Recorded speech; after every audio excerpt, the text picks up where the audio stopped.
And you said he was shot and is he breathing? No, I don't think so. Alright, when did this happen? Like 5 minutes ago? Alright. And how many is injured? Is it just him? Yes, it's just him. Alright, and how many suspects were involved? I don't know, sir. I was there with my bed and I just heard gunshots. I put him under the bed. Where is that suspect at now? Do you know? No, sir. Thank you to everyone watching, and a special thank you to our subscribers. Your support means everything.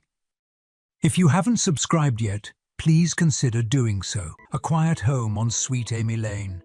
2 small children asleep in their beds, and a desperate 911 call piercing through the early morning silence. It was supposed to be a simple story. An intruder, a break-in, and a tragic accident. But as the sun rose over LaGrange, North Carolina, the truth began to unravel, and the story took a turn no one saw coming. On December 8, 2024, Quinton Lee Gray, a 30-year-old father, lay lifeless on the cold floor of his own home. His body, riddled with gunshot wounds, painted a haunting picture of violence. The call for help had come from his girlfriend, 29-year-old Nyasia Perkins. Her voice, trembling, told of a terrifying break-in, of gunshots in the dark, of danger still lurking in the shadows. But as investigators stepped inside that home, they began to see what words couldn't capture. A crime that felt all too personal. Who would want Quinton dead, and why? As the investigation unfolded, whispers turned into revelations, and what started as a tale of survival began to feel more like a story of betrayal. With each piece of evidence, the line between victim and villain blurred, leaving behind a trail of question and a community desperate for answers. This is not just a story about what happened that night. It's a story about trust, about deception, and about the devastating truth that sometimes the real danger lies not outside our walls, but within them. Quinton Lee Gray was a 30-year-old man living a quiet life in LaGrange, North Carolina. Friends and neighbors knew him as a devoted father, a hard-working provider, and a man who valued his family above all else. He lived on Sweet Amy Lane, in a modest home filled with the sounds of laughter from 2 small children, the heartbeat of his everyday world. Those who knew Quinton spoke of his warm smile, his gentle nature, and his unwavering dedication to those he loved. He had dreams, plans, and a future he was building, brick by brick. Beside him stood Nyasia Perkins, his 29-year-old girlfriend. Nyasia had woven herself into Quinton's life, playing a nurturing role to the children and presenting herself as a caring partner. She was the kind of person who seemed to bring calm to chaos, a motherly figure in a home built on love. On the surface, they appeared to be a family like any other, a unit bound by love and everyday routines. Nyasia was the voice on the other end of the desperate 911 call, the one who told authorities about the terrifying break-in, the sound of gunshots, and the horror that unfolded in the dark. But as investigators began to connect the dots, another name entered the story: Calvin Coley. At 29 years old, Calvin was a co-worker of Nyasia's, living in Goldsboro, not too far from Quinton's home. At first glance, Calvin seemed to be just a colleague, just another person in the background of Nyasia's daily life. But his name would soon echo through the halls of the investigation, raising questions that no one was prepared to answer. It was the early morning hours of December 8th, 2024, a quiet Sunday. The world outside still and cold. Inside, the home on Sweet Amy Lane, 2 small children lay asleep, their dreams untouched by the nightmare that was unfolding just a few feet away. At 1:30 a.m., responded to a call they believed was about a break-in, but nothing could have prepared them for what they found. A home torn apart by violence, and a man who would never see the morning light. The air was thick with questions. How could this happen here? What led to such a brutal end? And as the investigation deepened, it became clear that the truth was far more complicated than anyone could have imagined. It was 1:30 a.m. when a call came through to 911. On the other end of the line was Nyasia Perkins. Her voice was filled with fear as she told the dispatcher about a possible break-in at her home on Sweet Amy Lane.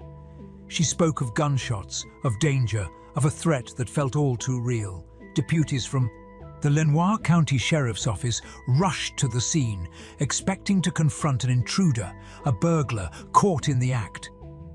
But what they found was something entirely different. Inside the home, the chaos of the night was undeniable.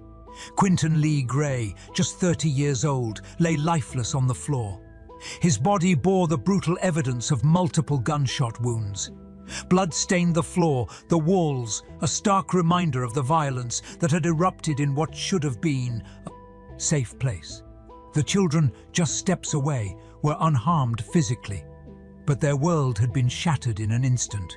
Nyasia stood nearby, the same woman who had called for help, now a witness to the horror. She told authorities about the intruder, about the terror she felt, about how everything unfolded so quickly. But as investigators moved through the home, questions began to rise.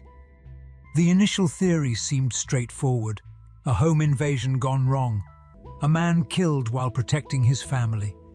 But something about the scene didn't sit right with the detectives.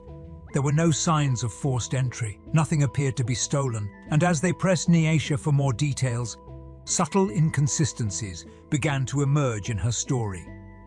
She hesitated on key details, her account shifting under the weight of scrutiny. What began as a clear-cut investigation into a break-in was now starting to look like something far more deliberate. Investigators expanded their search, combing through phone records, messages, and surveillance footage.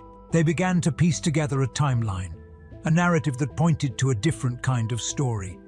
And then a new name surfaced: Calvin Coley, a 29-year-old from Goldsboro. Calvin wasn't a stranger.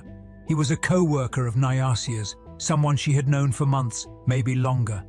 The nature of their relationship wasn't immediately clear, but his connection to the case couldn't be ignored. The deeper authorities looked, the more they began to see connections, interactions, shared messages, moments that painted a picture of two lives intertwined in ways that no one had expected.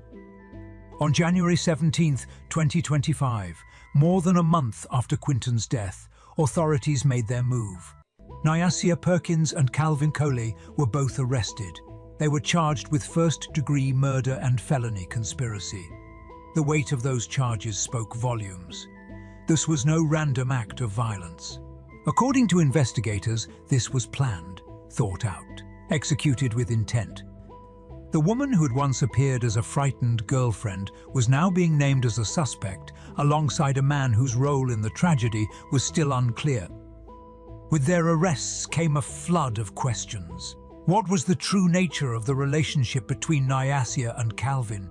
Were they partners in crime? Was there a hidden motive, jealousy, betrayal, or perhaps financial gain? The evidence painted a picture, but there were still pieces missing. Community watched as the story unfolded, as whispers turned into speculation, as the tragedy of Quinton Lee Gray's death became a puzzle with too many unanswered questions. Through it all, investigators remained tight-lipped. They continued to gather evidence, to interview witnesses, to reconstruct the final moments of Quinton's life. And as they did, the rest of us were left wondering, was this a crime of passion? Was it coldly calculated? Or was there something else, something deeper, that no one had yet uncovered? As investigators dug deeper into the case, questions began to swirl. Questions that cast shadows over the initial narrative. What really happened on that quiet Sunday morning in LaGrange? What led to the violent death of Quinton Lee Gray? And perhaps most pressing of all, why? Theories started to emerge, each one adding a new layer of complexity to an already unsettling story. Some believed this could have been the result of a domestic dispute, an argument that escalated to a deadly conclusion. Others wondered if financial trouble could have been a factor. Was there a debt that needed settling, a financial gain that someone stood to receive. But as authorities remained tight-lipped, the community was left to fill in the gaps with whispers and speculation. And then there was the question of relationships.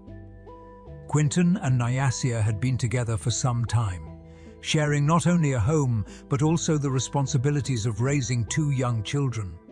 But what if their relationship wasn't as stable as it seemed? What if there were secrets behind closed doors? Secrets that only those closest to them could sense. The introduction of Coley into the story only fueled these suspicions. As a co-worker of Nyasia's, Calvin was more than just a passing acquaintance. Had their relationship crossed boundaries? Was there a connection between Nyasia and Calvin that Quinton discovered, a discovery that might have led to tragedy? But while the public speculated, the investigators focused on the facts. They combed through digital footprints, text messages, phone calls, social media interactions. They looked into financial records, searching for transactions that might hint at a motive. They interviewed friends, family, neighbors, anyone who might provide a clue to what led to Quinton's death. And yet, through it all, the sheriff's office released very little information. They confirmed the arrests, they confirmed the charges, but they said nothing about why. What had they found that turned Nyasia from a grieving girlfriend to a murder suspect? What evidence connected Calvin to the crime? As the investigation continued, the impact of the tragedy rippled through the community. Friends of Quinton spoke of a kind-hearted man who didn't deserve such a fate. Neighbors expressed disbelief, struggling to reconcile the peaceful home they had known with the violent crime that took place within its walls. And for those who knew Nyasia, the confusion was just as strong. How could the woman who called 911, who spoke of danger and fear, now be the one sitting behind bars? And Calvin, what role did he play in all of this?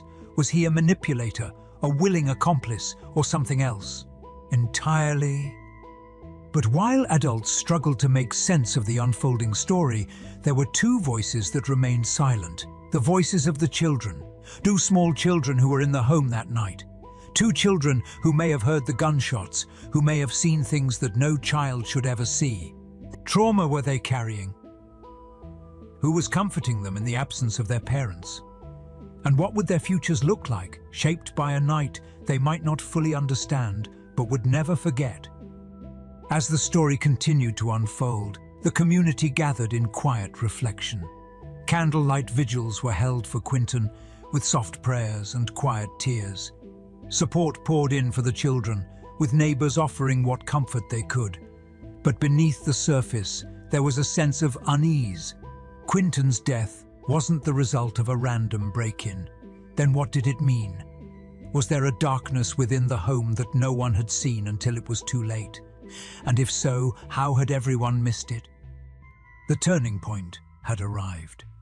The story of a tragic death was now a story of betrayal, of unanswered questions, of a community caught between grief and confusion. And, as the investigation continued, one truth became clear. Whatever had happened that night, the full story was still waiting to be told.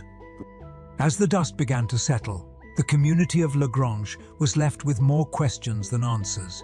The investigation into the death of Quinton Lee Gray was still active, and with each passing day, the anticipation for justice grew.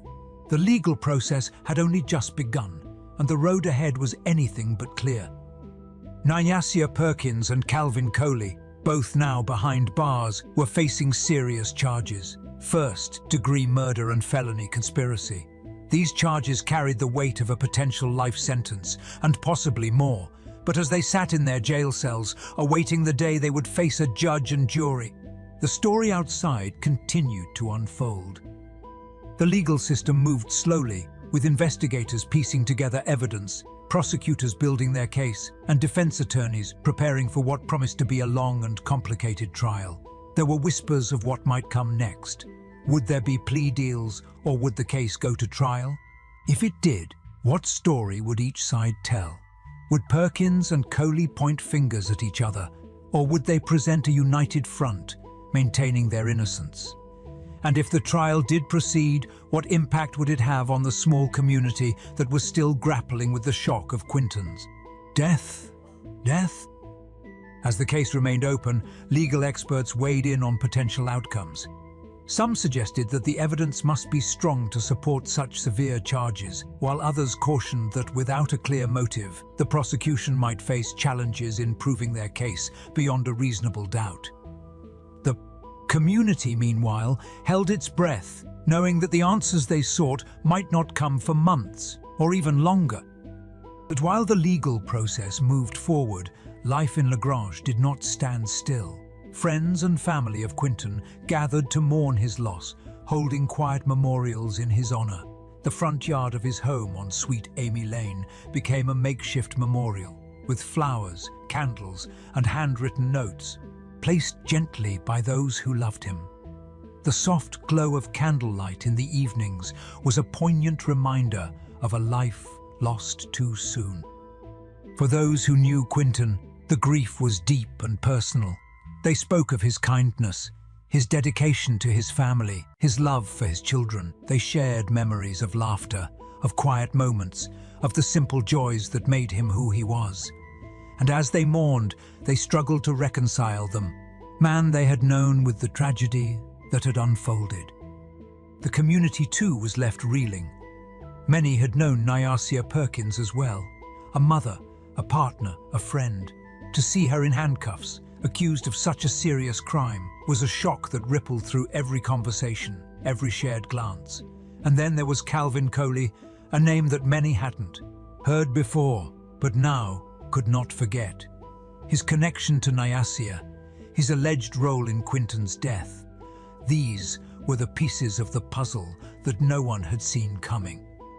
But perhaps the deepest impact was felt by those who had been closest to Quinton, the two small children who had been in the home that night.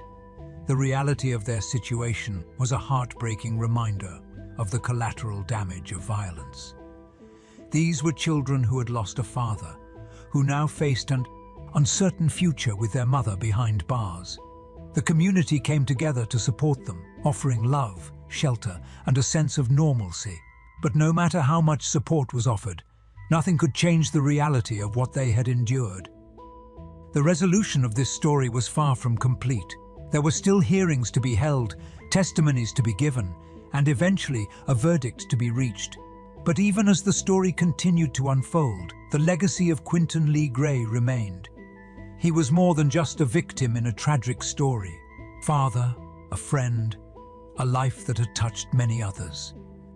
And as his community moved forward, they did so with the hope that justice would be served and that, in time, healing could begin. The story of Quinton Lee Gray is a reminder of how quickly life can change. A quiet home in Lagrange, a seemingly ordinary Sunday morning, and then the unthinkable. A father lost, a family shattered, and a community left searching for answers. As we look back on this tragedy, we're left with many questions. How did it come to this? What led to the events of that December morning? Was it betrayal from within, or could there be layers to this story that we have yet to uncover? The truth may still be hidden, waiting to emerge as the legal process moves forward. The arrest of Nyasia Perkins and Calvin Coley has brought some clarity, but it has also opened the door to deeper mysteries. What was the real nature of their relationship? What motive could have driven them to this point? And what about the two small children who witnessed the aftermath? How will this trauma shape their young lives? These are the unanswered questions that hang in the air, heavy and unresolved.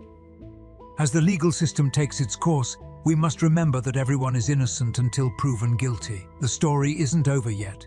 There will be court hearings, testimonies, and eventually a verdict. And through it all, we must approach this story with respect for the truth and compassion for those affected. Pause for a moment of reflection, letting the weight of the story sink in. We want to hear from you. What do you think led to this tragedy? Was it a betrayal from within or a conspiracy gone wrong? Share your thoughts in the comments below. Your perspective matters, and we'd love to know what you think. If you found this story insightful and want to join us as we continue exploring true crime stories with care and integrity, please consider subscribing to Unmasked True Crime Stories. Hit the like button, subscribe, and tap the notification bell so you never miss an update. Together, we can continue to bring these stories to light, with respect, with truth, and with purpose.